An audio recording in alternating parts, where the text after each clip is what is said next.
Lee Jung Hoo. Lee Jung Hoo. Hit it, blow it away. San Francisco Giant. Hit it, blow it away. Lee Jung Hoo. I'm going to learn it in Korean, man. I'm going to learn it. I'm just going to be the whistler.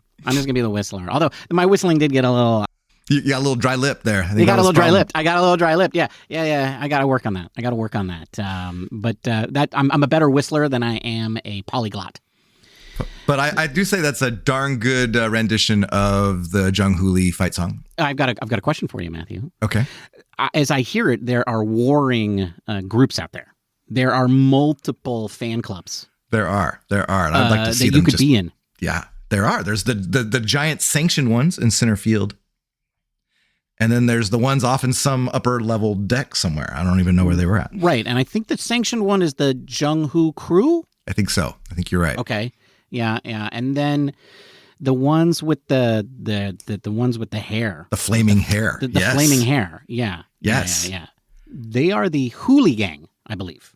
I am all down with the HooLeeGan. I want to be a HooLeeGan. Yeah. member. You do want to be a HooLeeGan. Well, yeah. I mean, I agree. I think anything that involves wearing a cool wig is good, especially when you don't have hair, like the both of us. Exactly. Right? That's nice. Yes. Yeah. And and then it's cold. It's cold as it often gets at Oracle Park, or as it was at Yankee Stadium this series, man. But anyway, all of this is to say, Jung Hoo had a series to remember, one of the great debuts at Yankee Stadium for future New York Yankee Jung Hoo Lee. Oh. Why? Yeah. Because that's what I do, Matthew. That's what I do. Yeah, I know. We're here celebrating Jung Hoo. We're HooLeeGan members, and then all of a sudden you're like, yeah, but in 2028 he's going to be a Yankee. That's right. That's because he's going to opt out and he's going to go. He's going to, man, that wall is really short and really close. And in Oracle, it is neither of those things. I think he's a loyal guy, man. I think he's gonna. Yeah, he's gonna stick with us. Just stick with the Giants. Yeah. I think Buster's gonna sign him to a long-term contract. Yeah, they're gonna have to pay him in order to do that. But anyway, in this series, Matthew, 4 for 9 with 3 home runs and 4 walks. So he reached base safely 8 times out of the 13 times he went to the plate, and is the reason the Giants won the series.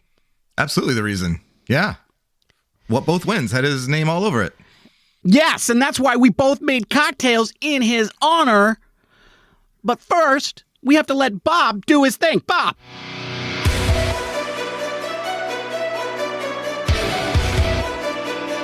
The Giants are rolling. The vibes are flowing. It's time for Giant Cocktails. Here are your hosts, Ben and Matthew Henry.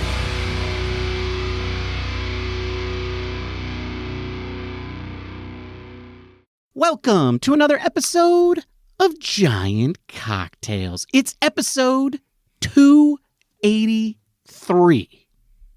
And Matthew, did you know that Hall of Famer Gaylord Perry started 283 games for the San Francisco Giants? Did not know that. That's way more than Carlos Rodon. That is way more than Carlos Rodon. And even though it was so few, it was still so sweet to beat him today. It was so sweet when Jung Hoo beat him today. Jung Hoo, the only left-handed batter to ever homer off of Rodon twice in a single game. Yeah. Well, when he was dealing there and they hadn't even gotten a hit, right? And I started looking up like how he did as a Giant, because I was thinking like maybe I could find some like, I don't know, tie-in with his performance, and no, he did really good with the Giants. And then I was looking at his performances with the Yankees though, and the big difference between the Giants and the Yankees, and this might have something to do with the ballpark, is that he's given up like twice as many home runs per 9 innings as a Yankee as he did as a Giant. And then as soon as I read that, boom, Jung Hoo Lee puts one out. Enough with the banter. Let's talk cocktails. Oh, right. Yes. You always catch me off guard with this new format, Bob. What are you drinking, Ben? Well, thank you for asking, Bob. That is very kind of you. Today, Bob, I am drinking a cocktail called the Bronx HooLeeGan. Wait, Let me repronounce that. The Bronx HooLeeGan. You mean HooLeeGan? That's what I mean. Yes.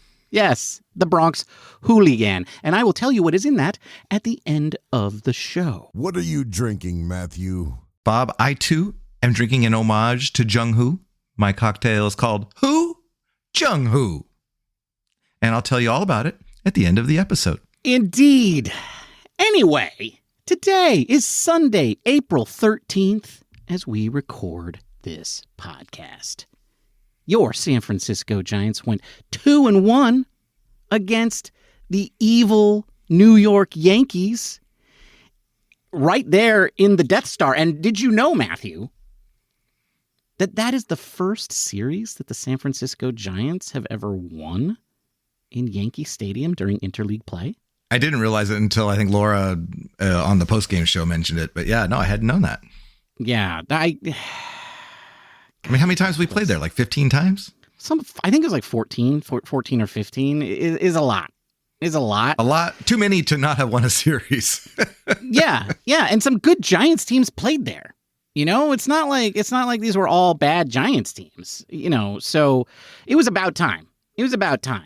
And, I guess we didn't have Jung Hoo on all those other visits, and that's why that happened. Yeah, we only had Barry Bonds. That was, exactly. Just Barry. Barry did hit a very big home run at Yankee Stadium, though. Anyway, Matthew, that brings their record to 11-4, putting them in second place in the National League West behind the San Diego Padres by a game and a half. And a full game ahead of the stupid Dodgers. That also means that the Giants have the second best record in all of baseball. By a significant margin, quite frankly. All this is just blowing my mind, by the way. It really brings back 2021 vibes where you just kept waiting for the other shoe to drop and it just never did. It never did. And I'm in that zone again. I feel like, okay, all right, do I want to trust that they're good? Because, oh man, this is fun. Yeah, and who cares about trust? Just go with the flow, folks. Just go with the flow. I'm a guy that likes to have a plan, Ben. I like to know what's happening. I don't go with the flow stuff. What is that? It's what booze is for, Ben. Jeez. You don't want to just surf the wild journey that is life? Like no. Bob? I mean, the vibes are flowing, man. We got to surf the flow, All right. I'll do my best. We got to surf Wilmer's flow. That's what we got to do. All right. Well, so what are we talking about today? Well, we're going to talk about the fact that the Yankees suck. Actually, you know what? They might not suck. It's just they're not as good as the Giants. So we're going to talk about the Yankees series, which was... Man, if you watched all three games, you probably have more gray hair or less of it. Yeah, exactly. Exactly. Just like me. Yes. My beard got grayer and my head got balder. Yes. And then we're going to talk about a very important question. We're going to talk about who we're going to get rid of from the rotation so my boy Hayden Birdsong can get a start, because the best pitcher on the staff should probably be in the starting rotation. Caw-caw! Caw-caw! You didn't know that was going to be the segment, did you? I knew we were going to talk about the starters and who. Yes, I did. I always forget that you're going to throw in a caca. It's. I got to tell you, the other day I was lifting while listening to us, and I was in the middle of a bench press when you did a caca out of the blue, and I almost killed myself. Yeah. Okay, folks, listen. Very important. Very important. First of all, always have a spotter. Yeah. Okay. Like, that's mistake number one. If you're at a gym, just ask some rando. Like, that's what we're all there to do at the gym. I don't know why I said we, because I don't go to the gym. But get a spotter. Second of all, listen to Giant Cocktails responsibly. Okay? If you're operating a heavy machinery, if you're operating heavy weights, if you're walking, the jokes might be so funny that you injure yourself. So just be careful. Noted. All right. All right. But first, Matthew, we have to get to some tidbits. And of course, that means it's time for you to regale us all with your first Wilmer fact of the episode. Oh no, Ben, we talk about Wilmer all the time on the tidbits. We could skip one. We could. Oh, great. Okay. No, I mean, no. Let's if you insist. So Ben, I don't know if you know this, but Wilmer hit another home run on Saturday. It was in a loss. He had all 4 of the team's RBIs. He leads the National League in running in RBI. And he's tied for the lead in. Oh, actually, no. He's second in the league in RBIs behind someone else that we won't name, and leads the National League with 5 other guys for home runs. So Wilmer for MVP, man, MVP. I mean, if he keeps doing this all year, yeah. That's the kind of, I know this is where we stick in the requisite, it's early. But you know what? Here on Giant Cocktails, we stopped saying it's early after 27 games. Okay? Everybody else is going to hang on to that until after the All-Star break, which is way beyond halfway through the season. They're going to keep saying it's early. Nuh-uh. It's only early for 27 games. After that, once we get into game 28, Matthew, Wilmer's my MVP. All right. Well, I agree. And he's the only other Giant to get to 6 home runs in the first 14 games is a guy named Barry Bonds. So, suck on that. I don't want to suck on what? Okay. Oh. Moving on. Matthew, there's other teams in the National League West, and I know that you generally just like to pretend that the Giants are the only team in all of baseball, except for the other team that they're currently playing. But I think it's important for us to keep our eyes on the big picture. And I want to talk about one team that is really irking me. And no, it's not the Dodgers, who got torched and had a position player go out on the mound and make a mockery of the game, and then MLB.com celebrated him and the Dodgers for said mockery, and after they got beat 16-0. No, it's not that. It's the stupid Padres. Matthew, when are the Padres gonna Padre? Any day now, Ben. Any day. I hope so, because, I looked over. They had some guy who, Matthew, they have a Ryan Vogel song over there. I know. They've got some guys that are like Darren Ruffian too, that kind of make me a little worried. Yeah, it does not. I'm not poaching guys from Asian leagues that you haven't heard of in years, and all of a sudden they're playing well. Who knows? I mean, but the Giants are right there with them though. So let's go. That's true. Maybe this is their 2021.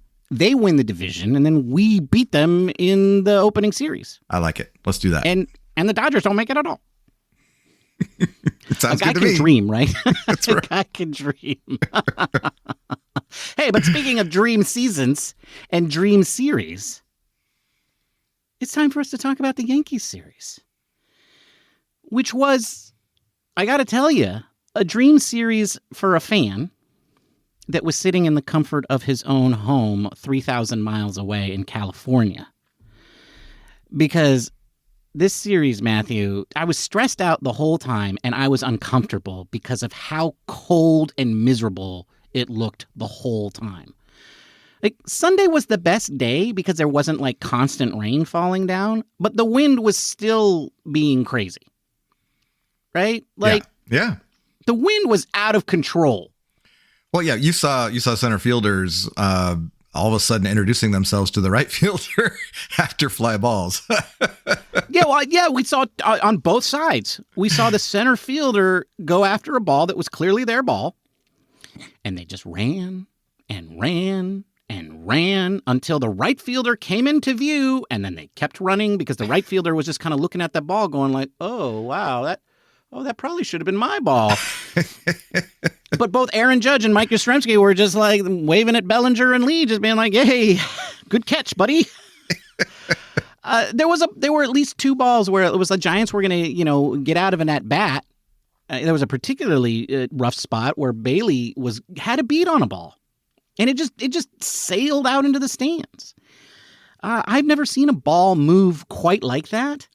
And I'm also think from that Friday game that I'm not really sure that I ever saw a game get played for that long continuously in conditions that were that miserable. Yeah, it seemed like they had made up their mind that they were going to play that game.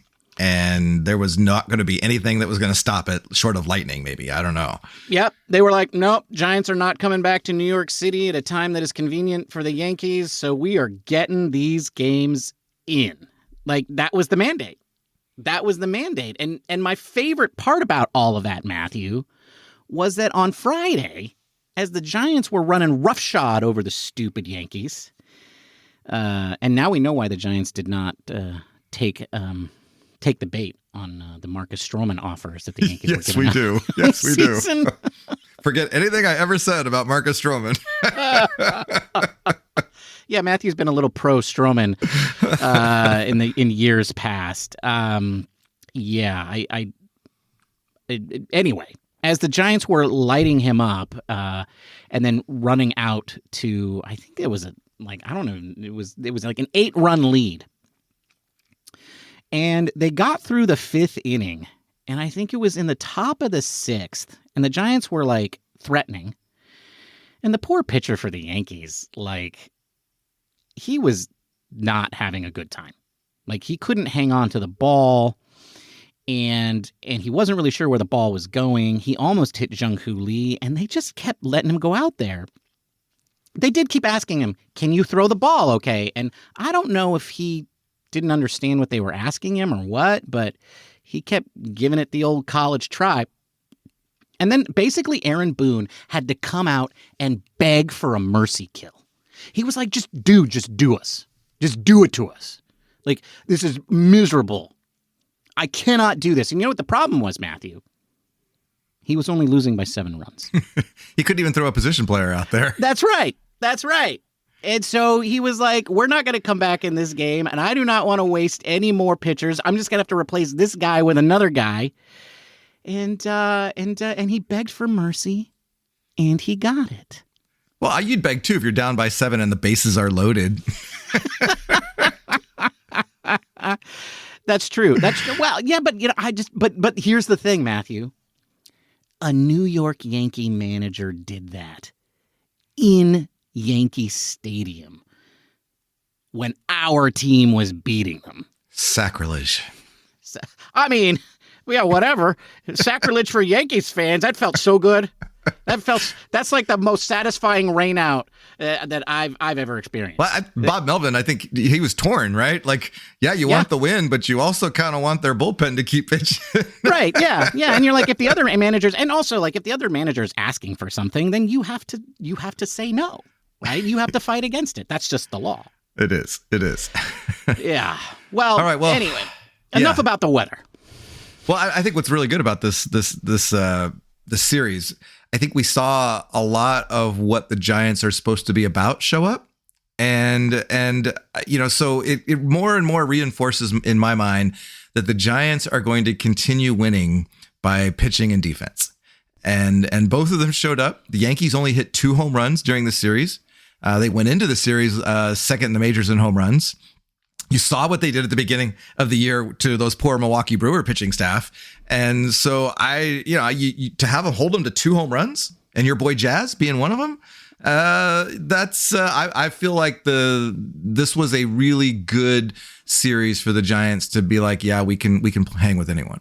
Yeah, they hit 1 less home run than Jung Hoo Lee for the series. That's right. They got out-homered by Jung Hoo Lee. So, yeah, I mean, pitching and defense showed up. And I think a lot of people might be like, what are you talking about? The starters were horrible. None of them could get past the 5th inning. And it was like, yeah, but... I mean, it was miserable conditions, too. It was miserable. Well, yes, but also the bullpen picked them up. Yeah, they did. Right? So the bullpen counts, too. And in fact, that is probably the best part of this team.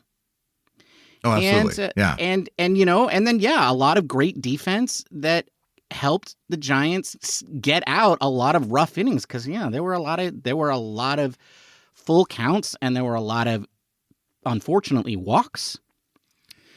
Well, God, I mean, I know you with Robbie Ray at the beginning that Friday night game was a monsoon. So I don't want to read too much into control and all that because I'm sure it was miserable. But it seems like I was counting up. At one point, the Giants had 9 walks. The staff had thrown 9 walks in the first 2.5 games or whatever. And I was like, remember in spring training when they were getting their face on a TV and they were getting the Starbucks gift cards for all the strikes that they were throwing? Maybe they should go back to that. I mean, I'll send Robbie Ray some Starbucks gift cards if he just keeps throwing strikes. And will you put his face on the wallpaper of your laptop? Absolutely. Absolutely. It's already done. All right. Yeah. Yeah. Then I think that might make the difference, Matthew. All right. Yeah. We should Giants, let them know. If you're listening, let us, I'm sending it. Robbie Ray's already on my laptop. So I'll send you the gift card tomorrow. I mean, that is a good point. I mean, Ray and Hicks both couldn't go 5, and even Logan Webb couldn't get past the 5th. And there were just a lot of high count plate appearances for them, and it's not a great way to start a 17 game stretch with no days off. That is for sure. And I think out of Webb and Ray, this is not something that we're expecting. I mean, for Hicks, it's sort of like if he goes 5, then fine. Right. And it is fine because that's, everybody thinks Blake Snell is good, and that's all Blake Snell ever used to do when he wasn't hurt. And so, that is a really good point. But more to that point, and the 17-game stretch, the one thing that did concern me was in the 5th inning of Hicks's game, of Game 2, when the game was close.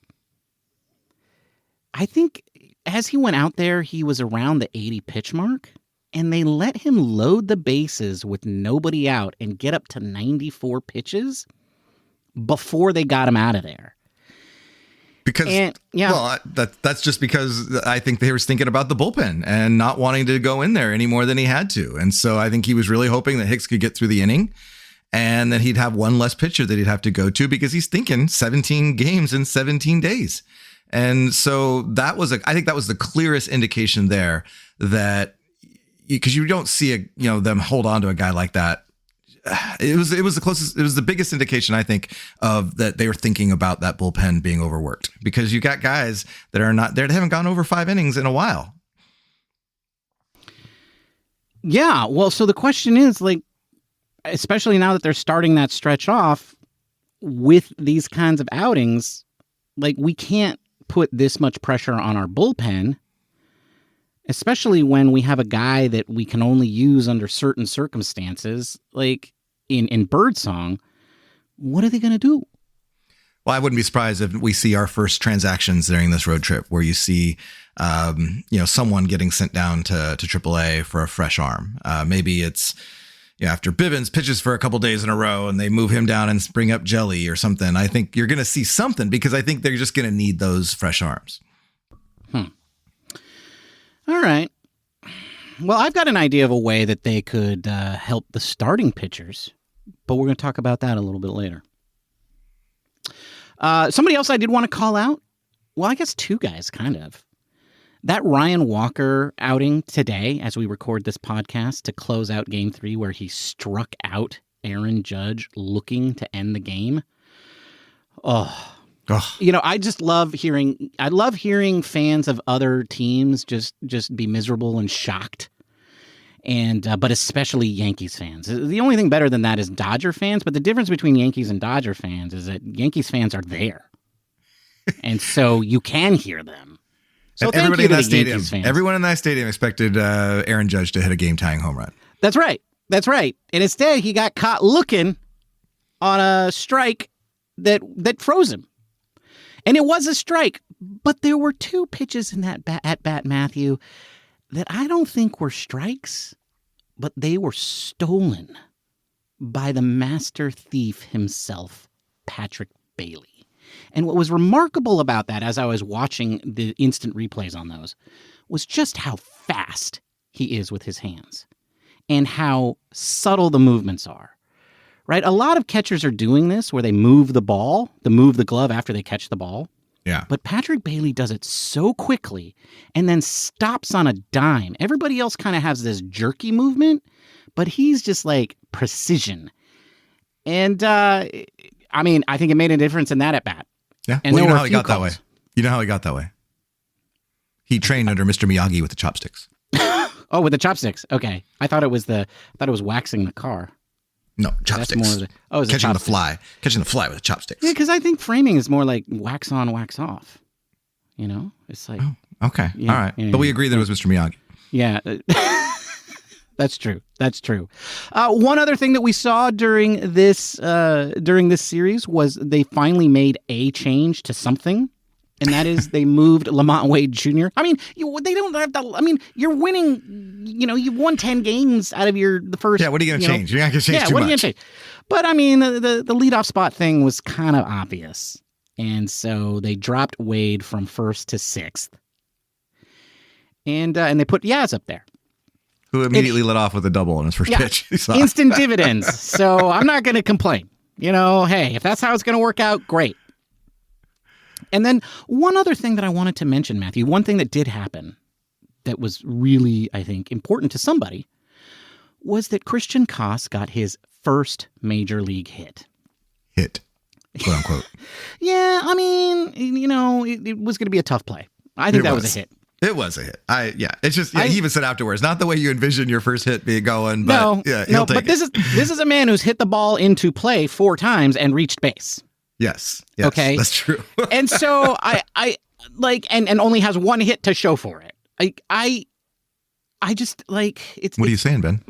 I'm just saying that there's something about Christian Koss and his magic balls.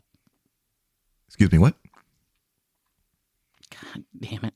Did you really just say that? His magic what? Whatever. I said what I said. It's time to move on. Well, let's move on. It's time to move on. All right, Ben. What is the next segment called? It is called Caw-Caw, Caw-Caw. Because Matthew, there is a gentleman who has been wronged since the end of spring training, after he had his rightful position in the San Francisco Giants rotation taken away from him by a man whose name rhymes with poop. Roop! And what has he done since then? Well, he's been nothing more than lights out. And Mr. Cool Cucumber, too. Yes. Right? Like, you got to think that some Yankees fans were like, Birdsong? Never heard of that guy. Yeah, let's tear this guy apart. And then I later today, Matthew, I'm going to go back and I'm just going to watch the broadcast over again with no sound, just so I can see the looks on the batters' faces every time they strike out against Birdsong. The first 2 batters that Birdsong faced, after they struck out, they looked out at him and they were in disbelief.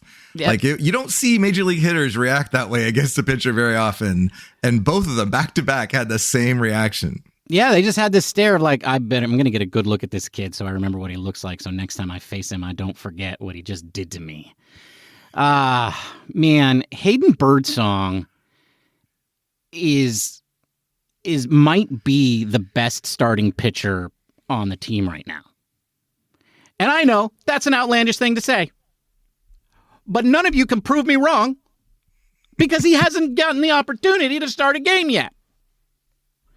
So we're going to play a little game ourselves, Matthew. We're going to decide which one of these 4 usurpers is going to be dethroned so Hayden Birdsong can get a start. Because I'm going to let Logan Webb be Logan Webb, whatever. And I know he's had a couple starts that weren't, great, and we just sung his praises in our last episode, and then he comes out and he was, not so good. But whatever, it's Logan Webb. This is Logan's team. It's his rotation. So I'm giving him his spot. But that means Robbie Ray, Justin Verlander, and Jordan Hicks are all on the hot seat, and so is your boy Roop. My boy Roop, huh? Yeah. Yeah. So which one of those is losing his job to Hayden Birdsong? All right. Well, first of all, I love how we say Logan Webb with his 2.63 ERA and his 2-0 record is like doing poorly. But Matthew, he keeps losing. He keeps losing to the other guy's ace. I'm gonna start with the guy that I think most people think, and I'm gonna tell you why it's not him. All right. Okay. All right. So Justin Verlander. Okay. Probably the guy that I think most people would expect us to say should be the one, and maybe you will. I don't know. His ERA is 6.92, which, that's not great. But his expected ERA is 3.86. And his velocity is up. I think he threw the fastest pitch in his last start that he has in the last 2 years. And he's striking out over 25% of the batters he faces, which is highest since 2022. So I'm arguing that Verlander is he's run into some bad luck. A couple of untimely hits, a couple of weak, balls. I just, there's reasons why Verlander hasn't been as good, at least, as we thought he might be. And so I don't think he deserves to be the one that's out, because I think his underlying numbers, as we said at the beginning, indicate that he should be more successful than he's been. So I say Verlander is not the guy. Okay, so first of all, I don't know what this we stuff is, where the pitcher we thought he was going to be. You must be talking about you and Buster Posey. That's right, me and Buster. That's what I meant, because Buster and I are like that, we're just we're because you certainly don't mean you and I. No, because you thought he was old and decrepit from the very beginning. That is correct. And right now, what I see is a guy who everybody is making excuses for. And it's like, oh, he's throwing really hard. You know what? It doesn't matter how hard you throw when you're getting torched. And he's getting torched on the number that matters the most. Well, he's getting torched on the number that matters the second most, which is runs allowed. Now, the Giants are not losing the games he's pitching in, but I don't think we could point to any of those and say that's because of Justin Verlander. All right, and that's what the cynic is supposed to say, but that's actually not even true. I kind of. This is a hard role to play, folks. I value the truth, and sometimes when you're being a cynic and you gotta lie, and that last start that Verlander had, when he righted the ship and he came back out and he pitched a few more innings, that probably won the game for them. It was one of many things that won the game for them, but that was one of them. So, fine. I'll give you Verlander. Okay. I'll give you Verlander. All right, what's another pitcher then? I think we should go with the next least likely guy. Okay. And that is Robbie Ray. Okay.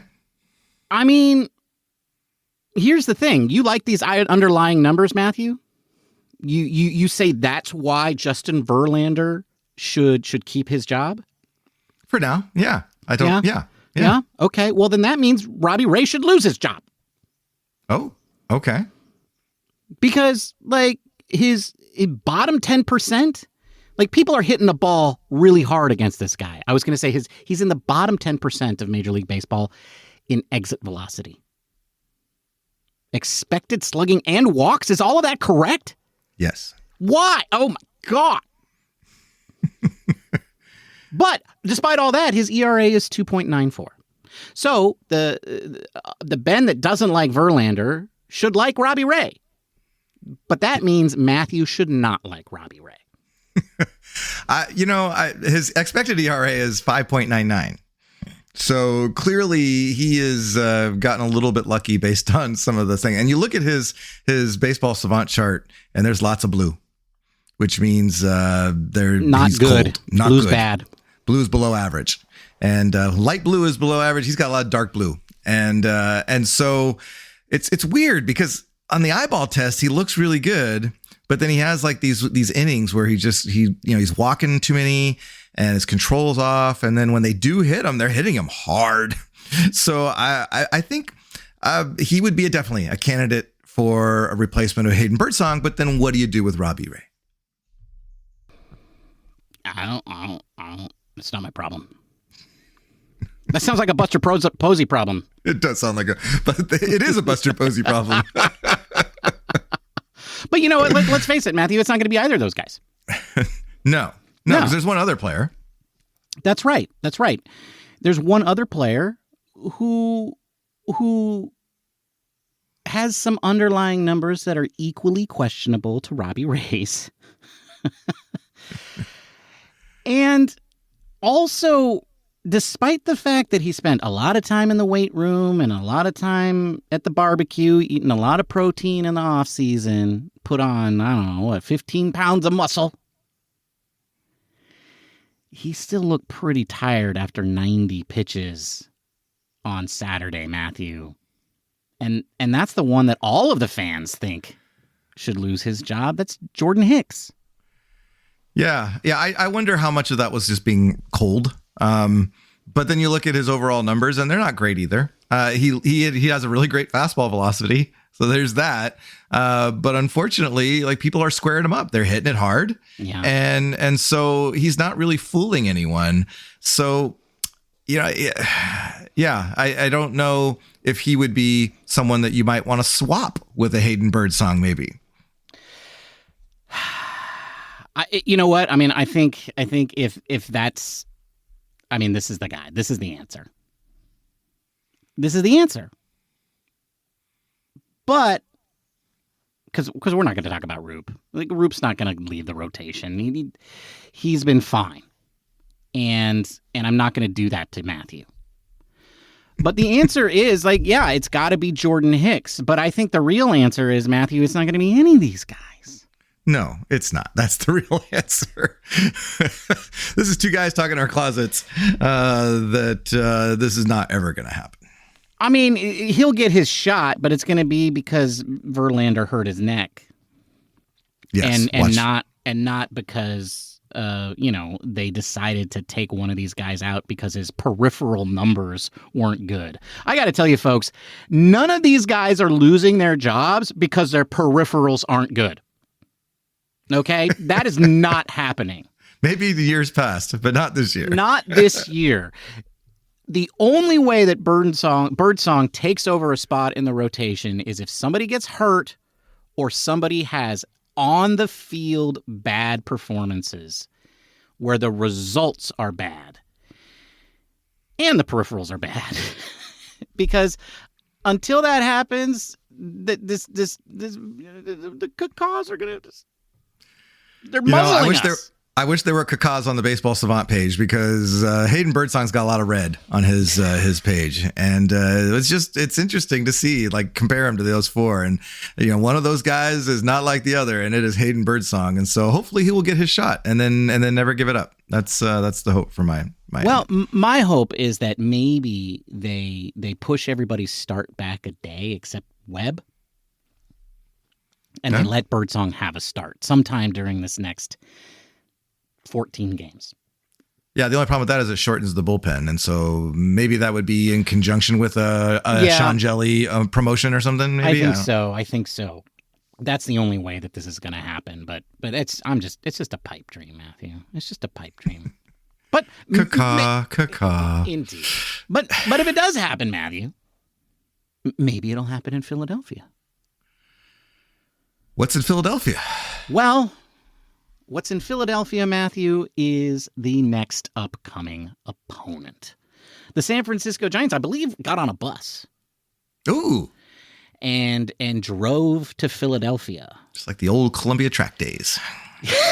Yeah. We've taken that trip, haven't we? We have. Yes. So anyway, they got on a bus and they drove to Philadelphia to play their next 4-game series against the Philadelphia Phillies, who are currently standing at, is that correct, 9-5? Yes, that is correct. No, they are 9-6. They're 9-6. With a +7 run differential. So, average when it comes to scoring and giving up runs, but they've had the bounces have been going their way. You know what that's like. No. But they are not hitting right now. So that might be the right time for the Giants pitching staff to be facing the Phillies. So maybe the Giants can run up their run differential. They were shut out both on Friday and on Sunday against the Cardinals. Ooh, that's good. I feel like there's more where that came from. Indeed. All right, we can get in and out of Philadelphia before the bats wake up. I mean, honestly, I wouldn't care if Bryce Harper and Trey Turner and Nick Castellanos' bats never woke up. Even after the Giants left. I would not feel bad. Nope. Wouldn't lose any sleep. Nope. But really, all that matters is how they do against the Giants. So that is what's coming up. And I guess that means our next episode, Matthew, will be coming out with still one game left to play in that series. Oh, because it's a 4-game series. Yeah, because it's a 4-game series. Yeah, You're right. Yeah. Isn't it time for the booze, boys? What? Oh, yeah. Oh, yeah. What are you drinking, Ben?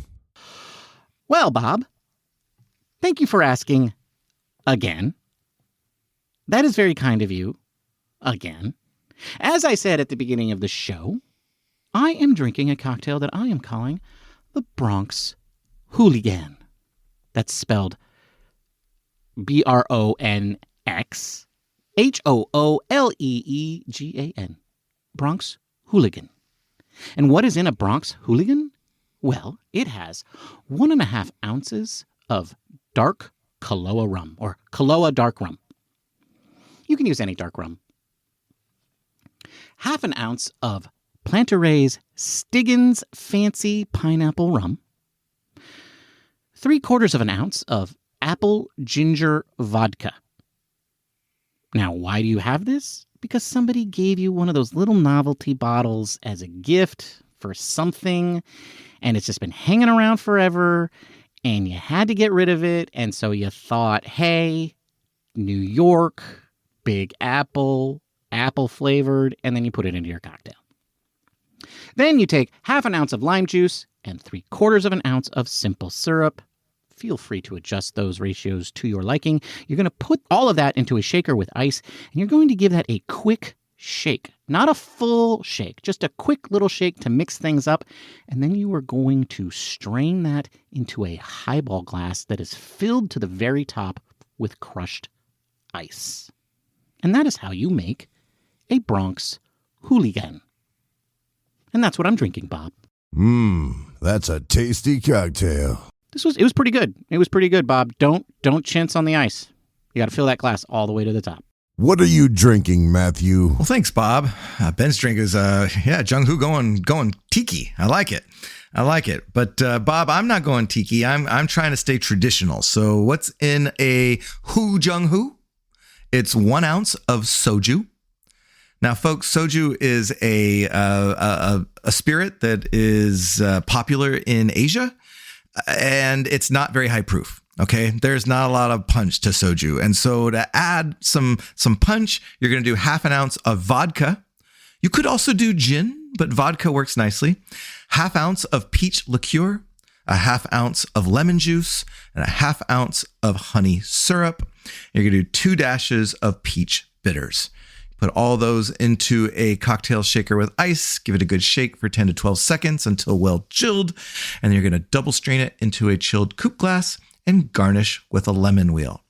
And that's what I'm drinking. It is a light, refreshing nod to who? Jung Hoo. That's a tasty cocktail. It actually really is. I'm actually really pleased with this one. So I'm probably gonna have another one after we're done here. That sounds pretty good. You know, I didn't have any soju in my bar, and that's the only reason I didn't make a soju cocktail. Been holding on to it for since they signed him last year. So after a month, there was no reason to use it. That's right. So. Yeah, sad. But those days are behind us. That's right. Well, folks, that's going to be a wrap for us. Thank you for joining us. We'll be back on Thursday with more Giants content. Of course, if you can't wait that long, you can still get your fix by reaching out to us on the social medias. You can find us in Zuckland on Instagram and Threads, where we go by the name Giant Cocktails. You can also find us on Blue Sky and some other platforms that we're no longer going to mention. And you don't forget that you can listen to us on YouTube, where you can like and subscribe and leave comments. And please, in the future, don't forget to rate us on your platform listener of choice. A 5-star review would be greatly appreciated. Ben, it's great talking Giants with you. Until next time, cheers, my friend. Cheers, Matthew. Bye, everybody. Goodbye. Thank you for listening to the Giant Cocktails Podcast. Until next time, bottoms up.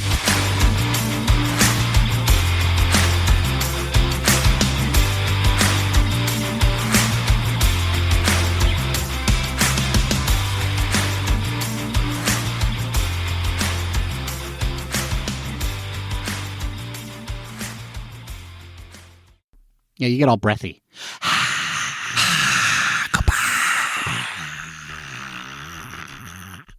Speaking of annoying things. Okay, yes. Would you ever call Mike Yastrzemski Mikey Yaz?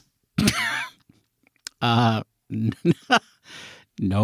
No. Maybe because nobody calls him that? Nobody calls him that except one person who I shall not name.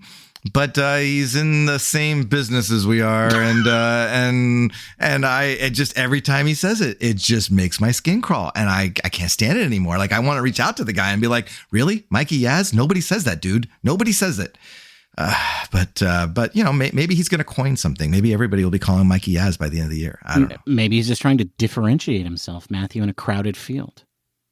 And more power to him. I hope he does. But in the meantime, it just drives me crazy. I mean, like, what do you want him to do? Like, drink alcohol and get drunk on his show and just make a total idiot out of himself every week? That'd be a good start. Yeah, that actually sounds like a great idea. We should do that.